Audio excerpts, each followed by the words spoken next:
আমার জন্য জেগে থাকলে জীবনের বাকি রাতগুলো জেগেই কাটাতে হবে। হ্যাঁ,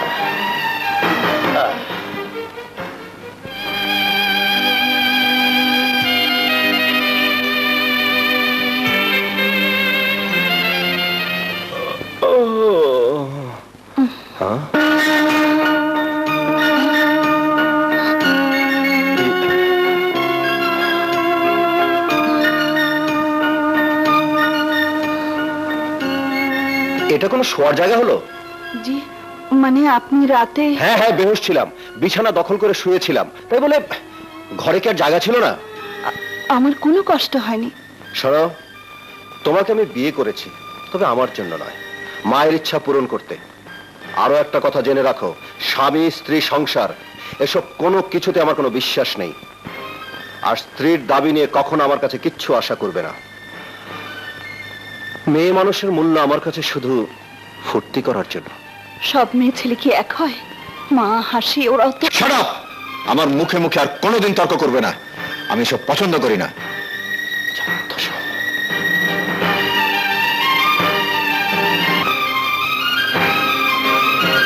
ভাবি, ভাবি,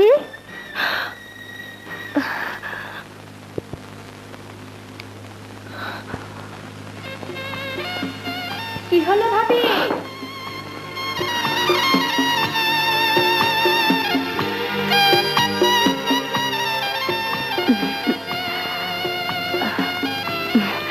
কি ভাবি, ভাইয়া কেমন আদর করলো? ঠিক আছে বাবা, তুমি তাড়াতাড়ি তৈরি হয়ে নিচে এসো, মা নাস্তা নিয়ে তোমার জন্য অপেক্ষা করছে।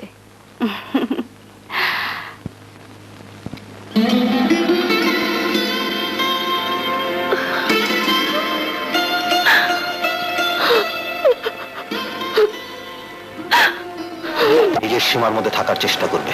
কি রে বাচ্চা, কি হয়েছে? কই, কিছু না মা।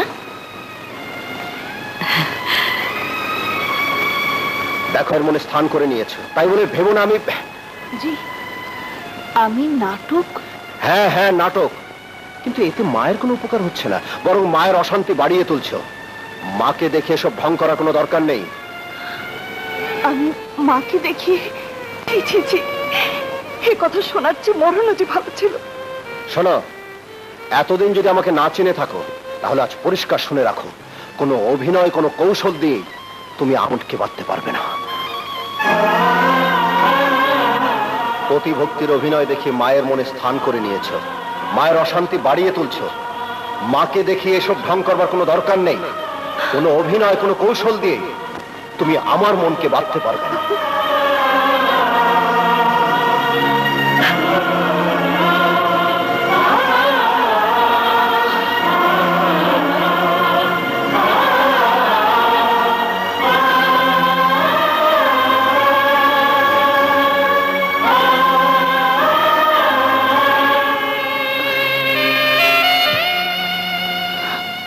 মা, আপনাকে কথা দিয়েছিলাম, আপনার ছেলেকে যেভাবেই হোক আমি ঘরে ফিরিয়ে আনবো। আমি চেষ্টা করেছি মা, খুব চেষ্টা করেছি। একটা বছর ধরে প্রতিদিন চেষ্টা করেছি, কিন্তু পারলাম না মা। আপনাকে দেয়া কথা রাখতে না পারার দুঃখ নিয়ে চলে যাচ্ছি। এর মুখ আর আপনাকে দেখাবো না, আমাকে ক্ষমা করে দেবেন। ইতি। মায়া, আমি পারলাম না দাদি, আমি পারলাম না। বড় মুখ করে বলে গিয়েছিলাম ও বাড়িতে আমি সুখী হব, কিন্তু আমার ভাগ্যে সুখ লেখা নেই দাদি। চুপ কর বোন, চুপ কর, আমরা তো মরে যাই। মায়া, আমি জানি না ওখানে কি হয়েছে। স্বামীর সাথে যদি কোনো বিবাদ হয়ে থাকে, তাহলে তার মীমাংসার জন্য তুই তোর শাশুড়ির কাছে বিচার দিতে পারতিস। তুই এভাবে এসে ভুল করেছিস। বিয়ের পর স্বামীর সংসারই মেয়েদের নিজের সংসার। শ্বশুর শাশুড়ি তার বাবা মা, আমরা এখন তোর আত্মীয় মাত্র। বাবা, এইসব তুই কি করতেছ? মা, ওর বয়স কম, ও ভুল করতে পারে, কিন্তু তোমার আমার ভুল করা তো মানায় না। মায়া, চল আমি তোকে পৌঁছে দিয়ে আসি। আসসালামু আলাইকুম দাদি। ওয়ালাইকুম আসসালাম। ওয়ালাইকুম আসসালাম। আরে মা, তুমি? জি, ভাবি আপনাদের সবাইকে কেমন চমকটাই না দিল। মানে? মানে এসব আমার আর ভাবির প্ল্যান। আপনারা তো ভাবিকে দেখতে যান না, তাই দুজনে যুক্তি করে আপনাদের শাস্তি দেবার জন্য এই ব্যবস্থা করেছি, তাই না ভাবি?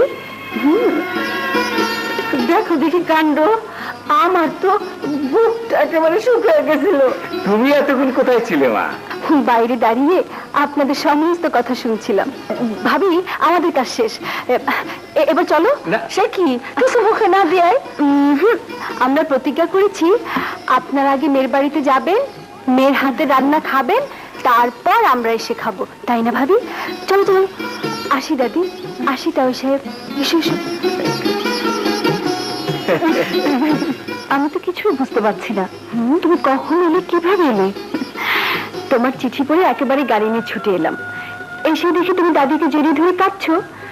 তারপর তারও সাহেবের কথা শুনতে শুনতে ফোনটা ঠিক করে ফেললাম কি করে ম্যানেজ করব। কিন্তু ফিরে যে আমি মায়ের সামনে, ভয় নেই, মাই তোমাকে পাঠালেন, আর তোমার ভাইয়া আর কেউ কিচ্ছু জানে না। ড্রাইভার, সুটকেসটা তোলো তো, এসো। এই যে ভাবি, কোথায় গিয়েছিলেন আপনারা? হঠাৎ মায়ের শরীরটা? কি হয়েছে মায়ের? তেমন কিছু নয়, মানসিক উত্তেজনায় প্রেশারটা একটু বেড়ে গিয়েছিল। এখন ভালো, ইনজেকশন দিয়ে দিয়েছি, তবে শরীরের যা অবস্থা, টেনশন হলে যে কোনো সময় বিপদ হতে পারে।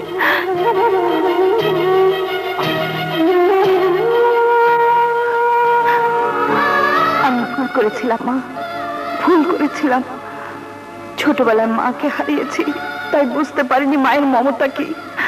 আপনি শাশুড়ি হয়ে যে মহত্ব দেখিয়েছেন, আজ বুঝলাম মা শাশুড়ির একই আত্মায় দুই রূপ।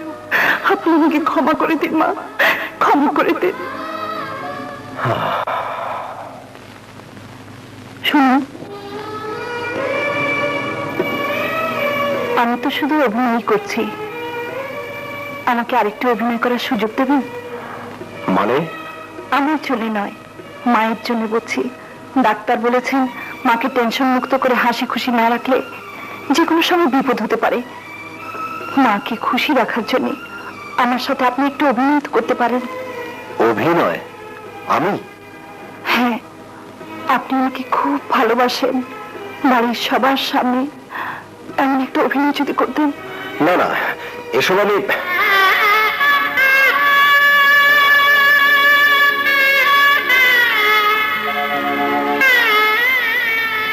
মায়ের সুখের কথা ভেবে শেষ জীবনে মা যদি একটু সান্ত্বনা পান। কিন্তু কিন্তু তা কি করে সম্ভব?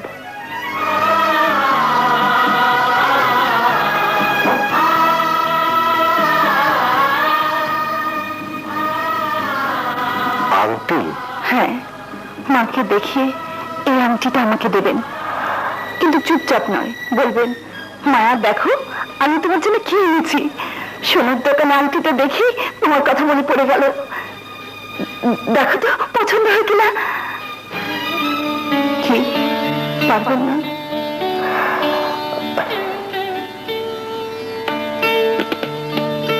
মায়ের খুশির জন্য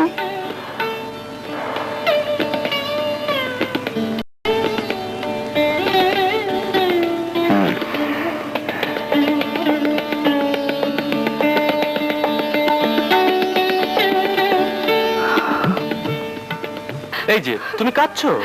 না, কাঁদবো না। তুমি আমাকে একা ফেলে কোথায় লন্ডন চলে যাচ্ছ, আর আমি বুঝি কাঁদবো না? আরে পাগলি, আমি কি একেবারে যাচ্ছি? মাত্র 1 বছরের জন্য। কত সহজ ভাবে বললে মাত্র 1 বছর। জানো কতদিন 1 বছর হয়?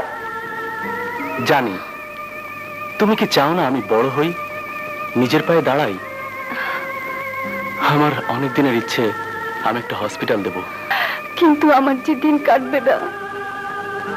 কেন কাটবে না?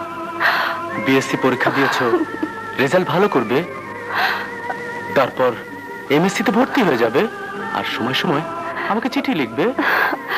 চলো উঠি, তোমার কাছে এলে কখন যে সময় চলে যায় বুঝতেই পারি না। ওদিকে মা হয়তো খোঁজাখুঁজি শুরু করে দিয়েছে, চলো। তাই চল। হাসি, হাসি, জি মা? কোথায় থাকিস? কেন মা? দেখ তো হাতটা কেমন হয়েছে। খুব সুন্দর। তার জন্য মা বউয়ের জন্য নেই, বাদশা ফিরলে এটা ওকে দিবি, বলবি এটা যেন ও বউকে দিয়ে বলে যে বউয়ের জন্য পছন্দ করে কিনে এনেছে। কিন্তু এতে কি লাভ হবে মা? বউয়ের মনে অন্তত একটু সান্ত্বনা আসুক যে ওর স্বামী ওর কথা মনে করতে শুরু করেছে। ও শুধু কাঁদবার জন্য এ বাড়িতে আসেনি, তাছাড়া বাদশা বুঝবে যে স্ত্রী কি, তার সঙ্গে কেমন ব্যবহার করা উচিত।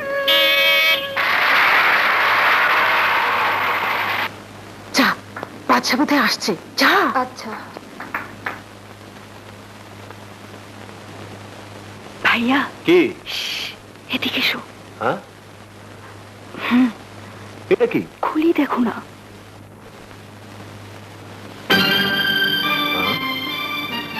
হার? হ্যাঁ, তুমি এটা নিয়ে ভাবিকে দেবে, বলবে তুমি নিজে ভাবির জন্য কিনে এনেছো। আমি বুঝতে পারছি না এসব নাটকের কি প্রয়োজন। আমি বুঝিয়ে দিচ্ছি। দিন রাত তো মেয়েটা ভেতরে ভেতরে জ্বলে পুড়ে মরছে, একটু সান্ত্বনা দিতে তো দোষ নেই।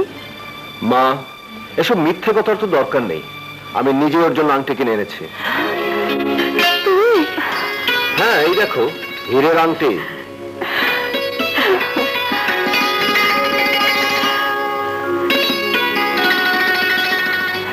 না না, ওটা না, এটা। তুই যেটা এনেছিস সেটাই বউকে দে, যা। মায়া, মায়া। আমাকে ডেকেছেন? এই দেখো, তোমার জন্য একটা হীরের আংটি কিনে এনেছি। আমার জন্য? হ্যাঁ, দোকানে এটা দেখেই তোমার কথা মনে পড়ে গেল। দেখো তো পছন্দ হয় কিনা। হ্যাঁ, খুব পছন্দ হয়েছে, খুব সুন্দর। মা, সুন্দর না? খুব সুন্দর, খুব সুন্দর মা, খুব সুন্দর। বাবা বাদশা রে, আমি এত খুশি হয়েছি যে তোকে বলে বোঝাতে পারবো না। হ্যাঁ, আমি জানতাম আমার ছেলে আমাকে অসুখী করতে পারে না। এরপর যেদিন এই বাড়িতে প্রথম আমার নাতি নাতনি যে আসুক, সেদিন সেদিন যে আমি কি খুশি হব তা বলে বোঝাতে পারবো না। আমার নাতি নাতনিরা চোখের সামনে খেলবে, হাসবে, দাদি দাদি বলে কোলে ছাপিয়ে পড়বে, আমি আদর করে ঘুম পাড়াবো। ঠিক আছে, ঠিক আছে মা, আমার খুব ক্লান্তি লাগছে। নাও ধরো। সত্যি মা, কি সুন্দর পছন্দ। হ্যাঁ, ওরে আমাকে না, ওকে গিয়ে বল, যা যা।